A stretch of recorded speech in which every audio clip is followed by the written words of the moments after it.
ప్రభు యేసుక్రీస్తు నామములో మీ అందరికీ శుభములు. సామాన్య 18వ శనివారము. మొదటి పట్టణము ద్వితీయోపదేశ కాండము 6వ అధ్యాయము 4వ వచనము నుండి 13వ వచనం వరకు. ఇశ్రాయేలీయులారా వినుడు, మన ప్రభువైన దేవుడు ఏకైక ప్రభువు. మీ ప్రభువైన దేవుని పూర్ణ హృదయముతో, పూర్ణ మనస్సుతో, పూర్ణ శక్తితో ప్రేమింపుడు. నేడు నేను మీకు ఉపదేశించిన ఈ ఆజ్ఞలను ఏనాడును విస్మరింపకుడు. వీనిని మీ పిల్లలకు బోధింపుడు. మీరు ఇంటనున్నను బయటనున్నను విశ్రాంతి తీసుకొనుచున్నను లేచినప్పుడును వీనిని గూర్చి ముచ్చటింపుడు. ఈ ఆజ్ఞలను ఎల్లప్పుడూ జ్ఞప్తి ఎందుంచుకొనుటకై గురుతుగా మీ చేతుల మీదను నొసటి మీదను కట్టుకొనుడు. మీ ద్వారబంధముల మీదను ద్వారముల మీదను వీనిని వ్రాసుకొనుడు. ప్రభువు మీ పితరులైన అబ్రహాము, ఈసాకు, యాకోబులకు ప్రమాణము చేసినట్లే ఆ దేశమును మీకిచ్చును. అచట మీరు నిర్మింపని విశాలమైన మంచి పట్టణములు ఉండును. అచటి ఇండ్లలో మీరు చేకూర్చని మంచి వస్తువులెన్నో ఉండును. మరియు అచట మీరు త్రవ్వని బావులు, మీరు నాటని ఒలివు తోటలు, ద్రాక్ష తోటలు ఉండును. వాని పండ్లను మీరు సంతృప్తిగా భుజింతురు. కాని దాస్యగృహమైన ఐగుప్తు నుండి మిమ్ము తోడ్కొని వచ్చిన ప్రభువును విస్మరింతురేమో జాగ్రత్త.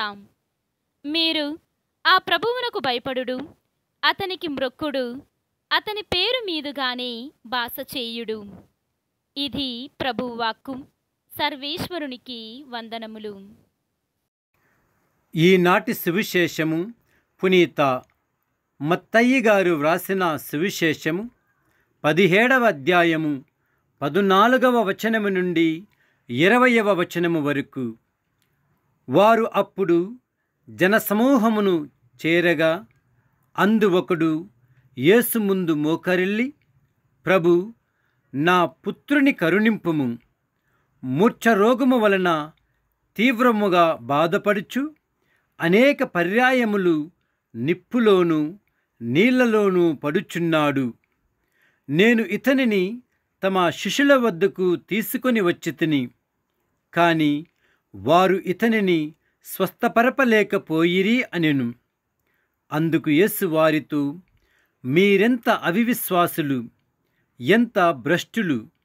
నేను మీతో ఎంతకాలము ఉందును, ఎంతవరకు మిమ్ము సహింతును? వానిని నా యొద్దకు తీసుకొని రండు అని చెప్పెను. యేసు ఆ పిశాచమును గద్దింపగా అది వదిలిపోయెను. ఆ గడియ నుండి ఆ బాలుడు స్వస్థత పొందెను.